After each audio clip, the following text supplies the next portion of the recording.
My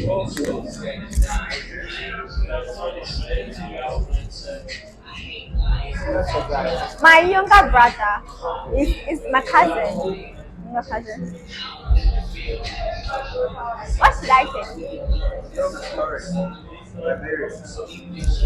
About my traveling experience. How should I? Are you getting me? So my traveling experience from Liberia to Ghana, it was a bit hectic. It was an experience though, but it was a bit hectic. It was traumatizing for me because that was my first time traveling without a guardian, without a guardian, just with a friend. So firstly, when we picked up, sorry, firstly when we picked up, we got to the border, and then we were like we had to get vaccinated. But then at that point, it wasn't really a doctor that was vaccinating, and I can't just give the whole audience to them like that. So I offered to pay not to get vaccinated, and then we crossed over. Then we got to this point where the car broke down in the middle of nowhere. That was the first problem. I started crying because it was traumatizing. I haven't been in that kind of situation before. Like looking around here, there is bush, here there is bush. The only light we had was the bus light, and then it had gone off at that point. So they waited for someone to bring spare parts from Kumasi, and then we picked up the next morning. They offered that the car was squeezed up. So if you can't have a place, if you can sleep under the car.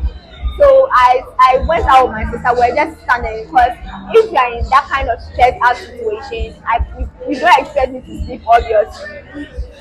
So in the morning they broke, we picked up again, going to Ilibobo. That I think that's the hectic part of the journey because that's a 14-hour drive. So with that, the driver fell sick on the way.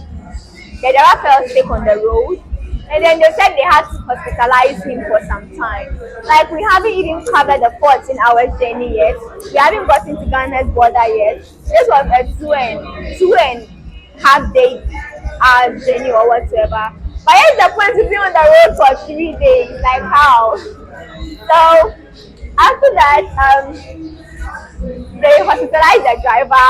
They brought him back. They said he had to eat, he had to sleep. So we're just begging, just take us to Enugu. So we got to Abidjan. We stopped. That's the fun part of the journey. Where we had to get down and buy food. You know this confusion where I speak, you don't understand. You speak, I don't understand. So we're just doing our own thing. I was speaking French, Tanti, common France, they'll be like this. That's all the fun part. We ate atake, we had chicken, there was a whole lot, and then we picked up to Ilibo border. Mind you, I'm not a girl that likes covering up. I'm halfly naked most of the time, like this is my style. So I'm usually showing skin. So we got to the border, they asked me to get down. I got down and then they saw me, I was in shorts, I was in pants. They are like, Ivory Coast culture is different. Immigration held me, like well over 60 people. Immigration held me because I was exposing my thighs, like my own thighs, stop playing with me.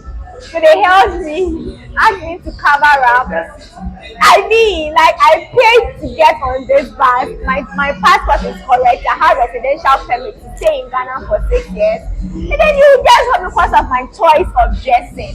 I didn't mind because culture is dynamic. It varies in every country, so that's no biggie at all. I wore my track trousers. Now this is the craziest part where I was asked to remove my ankle beads. Cause in Ivory Coast, if you wear ankle beads, you're a lesbian. I'm like, what? So that one they held me. I was seated there. They told me I should take it off. I'm like, no, I'm not doing that. I mean, this is how I express myself.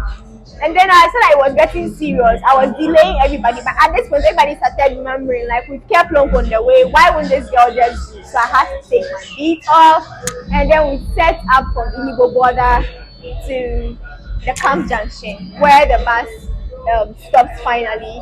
So this was the hardest part of the journey because usually when it is in the night, I sleep. But then coming from Iliboboda to Kaswa, where the trucks be overtaking, the trucks are big. Like, how do I even sleep? And then the cars, and then I've seen gross accidents on this Winneba road. So it was just like if you are there, you just start thinking the worst scenarios. When I saw it was a route to junction, I was like, thank God. At this point, I knew I could sleep, but the excitement to see my family again, I couldn't sleep at all. My mother didn't even know I was coming Ghana. I got to the camp junction. I called her. I was like, hello.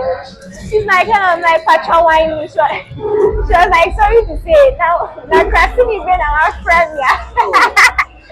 Well, friend, who disaster wine? I'm like, sorry. Mommy, it's me. I'm in Ghana. My mom was so excited because we are only two children. And then her first baby traveling alone for this long time and coming back.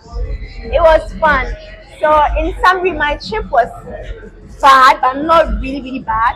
So, to rate the whole trip, the traveling experience was 100%. Fun was a 60%, and trauma was 100%. Cookie here, thank you. Okay. A little French. I can't speak French. We were just lying. So the driver told us when you want to buy something, you say, Madam, what did they even say?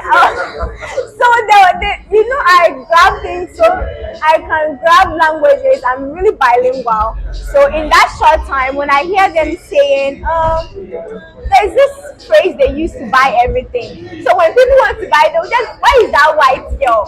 She should come and speak French. And you see the French madam. Yes, I will go and I will be like, Madam, this one, Pokua, and she will be like 10 francs. And I will tell them, oh, it's this amount. But I don't speak French because I've never been in a francophone based area. So I don't speak French at all. So, your handles? My social media handles for TikTok is Just Cookie, Snapchat Just Cookie, Instagram Just Cookie, everywhere Just Cookie, JXT underscore T Coco, COKIE. So, this story you shared is about what? It's about my whole traveling experience To where? from Liberia to Ghana, passing through Ivory Coast by road.